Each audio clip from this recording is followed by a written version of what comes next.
Good morning, everyone. Look what I woke up to. This is my chicken house. Is inside there. You can see the chicken boxes. That's the outside fence. And the chickens are inside there. Look at how much snow we got last night. I haven't gone out there yet to feed them. I'm going to have to shovel a little bit. My husband did shovel some so that my dog could go out and go potty. So you can see he could get out. Because he's just a little tiny chihuahua. But oh my goodness, we have no school today, and this is why. Isn't this heaven? This is not heaven. This is cold, cold, cold weather that I'm not happy about. We had green grass just the other day.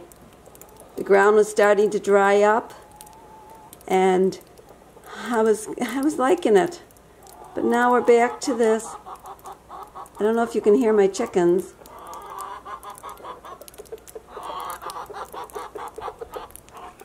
They want to get out, but they'll have to wait. I'm going to go out in a minute. We're going to go back inside. It's pretty darn cold today. I'll talk to you when I get inside. Hi, we're back inside. Oh my goodness, could you believe how much snow we got? They closed the school, so I don't have to go to work. So that I'm so glad, because I really don't like going out in the snow. When my husband woke me up this morning to tell me goodbye, because he has to go in quite early, and I said, did it snow very much? And he said, yeah, but he said, but you're lucky you get to stay in bed because the school's closed. And I go, oh, good. But you know what? As soon as I hear the school's closed, I've got life. I want to get up. But I did stay in bed. I stayed there till 7. I normally get up at 5:30, quarter after 5, somewhere in there. But today I stayed in bed, and I fell back to sleep for a little bit. But then I decided, oh, I might as well get up. I don't want to waste my day. Well, I haven't had my coffee yet. It's brewing right now. I have only fed the dog and the cat, looked outside. I haven't gone out to the chickens, but I will. I have to shovel a little bit before I can get in there. I have to knock some of that snow that's on the fence that's all covered. When I go to push that open, I'm sure I won't be able to push it very far to get in. And then I will go and I'll shovel in front of the chicken door so I can get into their little, they've got a dry run inside there. Their chicken house is inside that run. And this way they can dust bathe even in this kind of weather.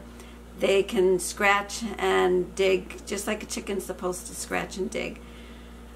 But I do have to go out there, and I have to give them some food, some more food. They have some food out there because I always give them too much, and I don't take it out at night.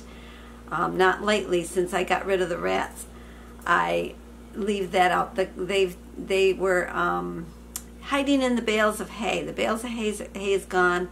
I haven't seen any more digging in there, so I'm pretty sure they're not there anymore. And I have to give them some fresh water this morning.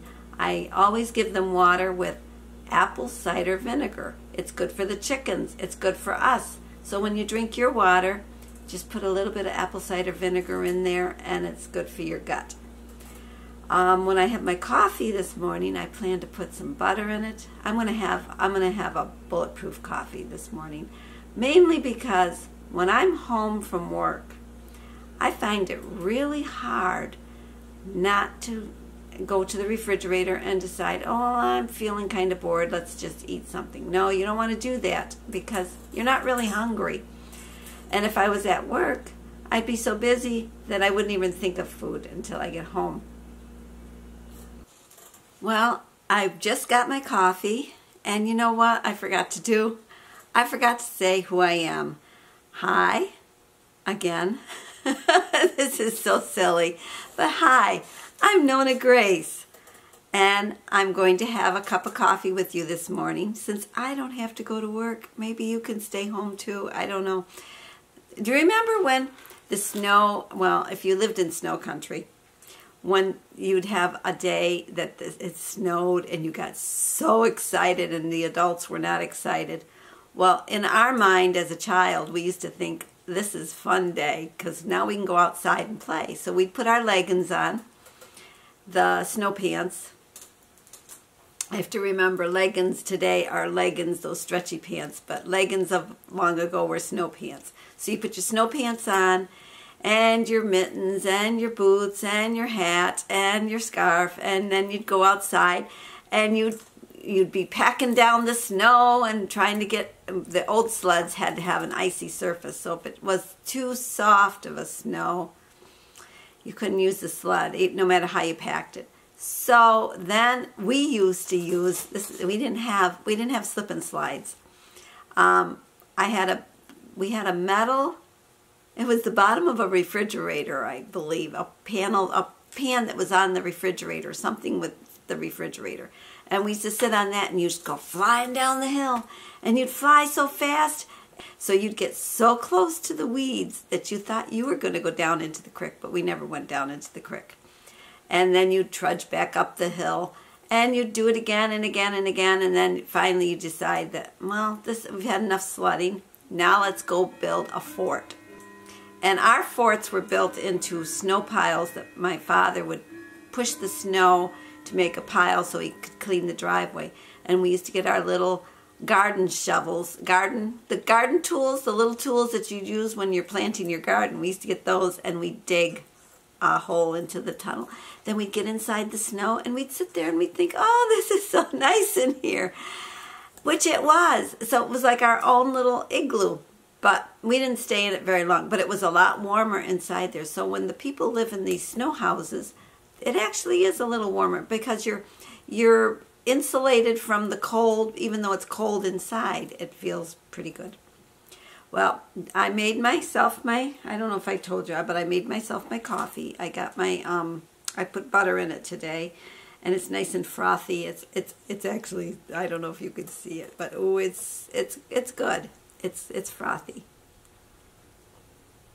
And it's creamy. I watched a video this morning. I don't remember her name because she's new, but she made her bulletproof coffee, and she used a shaker. And I'm thinking, gosh, that's a good idea. I have like one of those shakers that you got from Tupperware that you're supposed to beat eggs in it. And it's got like a round thing that would break up the egg. It's got crosses on it, and you would break up the egg. And she shook it in something that was like that, but I don't know if she had the extra on. But that's how she made her bulletproof coffee. And I was thinking, that's a good idea, because I plan to travel. And I was thinking, I'll probably have to remember to bring my stick wand thing that beats mine, but then no, I could bring one of those instead, and then I could just shake it and make my bulletproof coffee. Pretend I'm making that milkshake that I talked about in one of my other videos, the song, and it should taste really good, and be able to do that, and that would be a lot easier to probably bring with me. I do have two, because the one that I'm using, we actually tore it apart. It was making a funny noise. And so we tore it apart, cleaned it up, put it back together, and it's working really good. So, but my husband bought me another one just in case this one was to die. I've had it for many, many, many years, and I've used it more in this last year with doing keto. Because before that, I used to use it to just maybe mush up some vegetables that I was putting into a soup or something, just to make it thick and a little bit. But now I don't use it for that at all. I don't make a thick soup with, it would be like a potato soup or a broccoli soup with potatoes in it.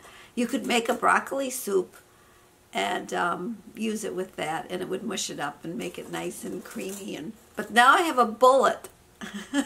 So I could put it in there, or I could put it in the blender. But you have to be very careful when you blend something that's hot in a blender, because the heat would makes like it's going to be an explosion. So when you're blending a hot soup in a blender, you put a towel on top of the cover. Keep your hand on there, because it'll cause pressure, and the pressure could actually blow your cover off. So you want to be very, very careful, and you always put a towel between you and the cover, because steam could come out and you could get burned. And I'm not a fast food kind of eater, although I did work at McDonald's, and when I worked at McDonald's, I did eat the fast food. But I had no idea how many foods there are and how, you can really make the food up to where it's keto-fied. You don't have to have it as they serve it. You can change it up. Like you could have the burger on a salad. I used to put burger on a salad. I used to get a salad, and then I'd ask for a burger, and I would cut the burger up and put it on the salad. I used to have the Parmesan cheese, they used to have a really nice Parmesan cheese, and I used to ask for extra of that, and I used to put that on my salad because I like olive oil and cheese on my salad. I don't like to use vinegar on my salad. I don't want ranch on my salad. I don't want any dressings other than olive oil. I like olive oil. I should try Sarah Pearls of Wisdom uses macadamia oil. I have not tried macadamia oil, but I should try that because I bet it is good. I do eat macadamia nuts, and I eat Brazil nuts. Those are good for us to eat. Brazil nuts are high in selenium, and they're high in fat too. So if you're trying to get more fat into your diet, there's a way to get it. I eat about 3 Brazil nuts, and I eat probably, I don't know, I count out the macadamia nuts. I cut out about 5 or 6. I eat those. And then when I have my my pecans, I like pecans too. Pecans are probably the lowest in carbs.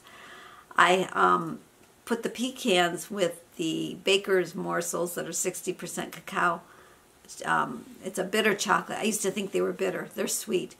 But I put that in a little dish. I count out 16 of those little morsels. And then I put that in the microwave for 30 seconds.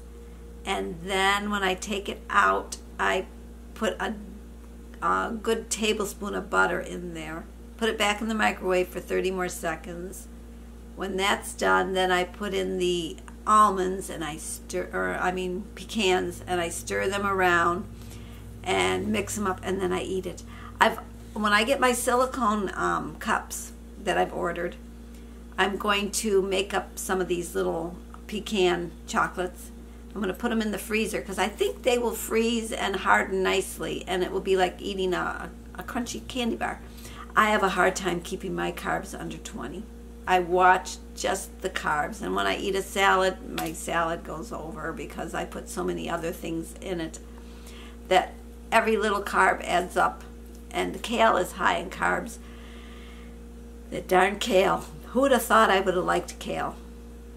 I do. I'm anxious to try dandelion again because dandelions are bitters that are good for your liver. And I would like to see about eating dandelions. My father used to eat dandelions all the time. He lived to 93, and he was a very healthy 93. Stronger than strong, and he stood on his head at 85. I plan to stand on my head at 85. I've got a little ways to go yet, but I plan to do it. I should probably stand on my head this year and then every year after, just to make sure I stay in practice, because you do get weaker as you age, but you don't want to get weaker. You have to keep doing things to try to build muscle. And the thing that I'm doing to build muscle back again is I do pull-ups. I'm up to 5 pull-ups. I was up to 4 a few days ago, but now I'm up to 5, and I can do 10 push-ups. All right, well, I'm gonna see what I have on this video. I've gotten it too long, and I want to cut it short. So I will talk to you again. I hope you have a nice March. It's March, and March came in like a lion, so that means we should have March go out like a lamb. I'm hoping. You never know. March could be good in the middle and bad on both ends. March is a very funny month. But spring is on its way. When the flowers start to bloom and the birds start to sing, I will be singing too. So take care, and I'll talk to you again.